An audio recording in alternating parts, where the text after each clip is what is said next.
Here's who stood out on day 9 of 49ers training camp. Keep in mind, Nick Bosa didn't practice. The good. Free safety Jimmy Ward. He intercepted Trey Lance. More on him in a minute. It was 3rd and 9. Ward read Lance's eyes, broke early on the pass in the flat, picked it off, and returned it for a touchdown. Ward also broke up 2 passes during one-on-one drills, one while covering Juwan Jennings and one while covering Ray McLeod. More on them in a minute as well. Ward is the best player in an excellent 49ers secondary. Quarterback Trey Lance. I bet you thought I'd put him in the not-so-good section, didn't you? I almost did. But after he threw the pick 6, he led the offense down the field in 80 seconds and threw a 15-yard touchdown pass as time expired to win by 3 points.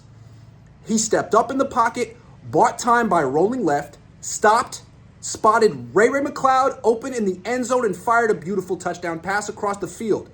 So Lance was clutch, and he redeemed himself. On the final drive, Lance was near perfect. First, he hit George Kittle for 17 yards. Then, Lance threw a pass in the flat to JaMychal Hasty, which he dropped. Then Lance scrambled for 6 yards. Then Lance hit Deebo Samuel for 6 yards on 3rd and 4. Then Lance scrambled for 7 yards. Then Lance hit Kittle for 11 yards. Then Lance hit Kittle for 3 yards. Then Lance threw the touchdown pass to McLeod. Lance obviously needs to be more consistent, but he showed the potential to be elite on that final drive. He finished practice 11 for 19 with 2 drops. Defensive tackle Javon Kinlaw. He took 1 rep during one-on-one pass rush drills, his first rep in 2 years, and he won. He beat Aaron Banks with a bull rush. Kinlaw also practiced extensively during 11-on-11s for the first time this offseason. All good signs. Guard Aaron Banks. He mostly lost in one-on-one drills because he doesn't anchor well in pass protection and gets pushed back. But his run blocking is another story.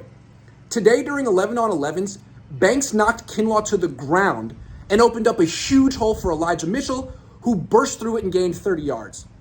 Banks is the biggest player on the team, and it shows during run plays. Wide receiver Deebo Samuel. He beat Travarius Moore for a 20-yard catch and beat Travarius Ward to make a 6-yard catch on 3rd and 4. More on Ward in a minute. Tight end George Kittle. He made 3 catches on the final drive of practice to put the offense on his back. Kittle has had a quiet camp so far, but when the offense was down by 4 points with 1:20 left, Lance went to Kittle repeatedly. He also beat Travarius Ward deep, but Lance overthrew what should have been a long touchdown pass. Cornerback Emmanuel Mosley. He shut down a deep pass intended for Deebo Samuel and then broke up a short pass intended for Brandon Ayuk. Mosley is an elite competitor every day of camp.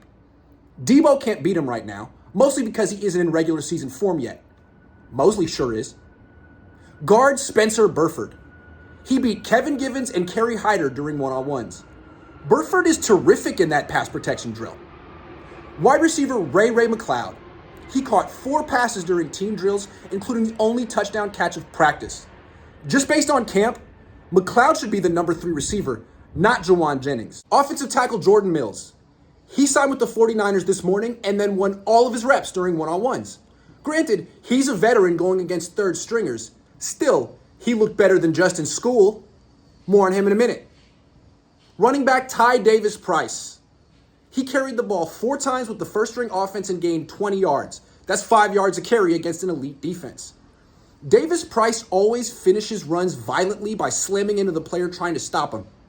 The defensive players don't like this, so they hit him hard every time he touches the ball. Davis Price doesn't seem to mind. Wide receiver Danny Gray. He caught a long touchdown pass during one-on-ones after beating Kadar Homan, and he also should have caught a long touchdown pass during 11-on-11s after beating Tariq Castro Fields, but Brock Purdy overthrew the pass. So Gray had 2 excellent moments. But Purdy yelled at him during a different play because Gray stopped his route when he should have kept running to the sideline. Purdy was rolling out and wanted to throw to Gray, but Gray stopped, so Purdy threw the ball away. Learning moment. The not-so-good. Charvarius Ward. He didn't compete. He was targeted 5 times and gave up 4 catches. He got beaten once by Keyshawn Johnson, twice by Juwan Jennings dropped 1, and once by Deebo Samuel. Ward is too good to play this poorly. To be fair, training camp is a grind, and it's difficult to give 100% effort on day 9. Still, Ward is a highly paid leader on this team, and he needs to hold himself to a higher standard. Cornerback Ambry Thomas.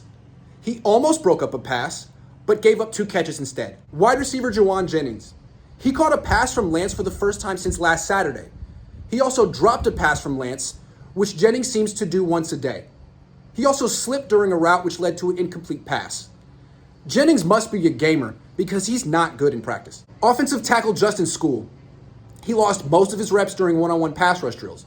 He seems inferior to Colton McKivitz and Jordan Mills, who also play offensive tackle. Not sure School will make the team.